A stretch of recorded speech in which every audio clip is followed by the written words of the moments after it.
maanta waxaan ka hadli doonaa nin la yiraahdo Idaadi oo ayaamahan bulshada madax ka qabsaday.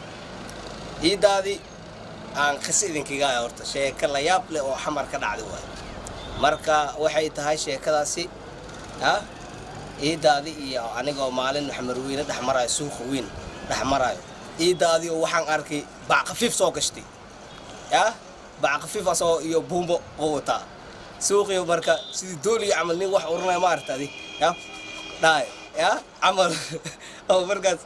asoo nuucsanayo wuxuu qaatay adinyaanyo qaatay yaanya calool bay buuxisa qaba afku loo galiyay ilgii dhag eber hadda baargino Idaadi saas waay Idaadi ilkiya eber ka dhaayadi hadda Idaadi waxaan ka rabnaa jawaab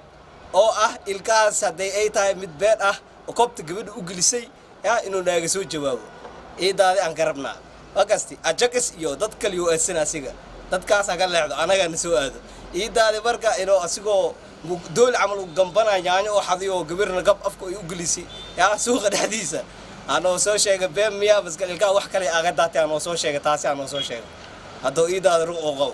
بس عشان سؤال ويدينا الكا حاجة جبينية رواية أنا وشيء هذا أنا أسمع عن كسوينا جوابتي عن كسوينا إن شاء الله بإذن الله يكرم وأنا دي سلامة سعبت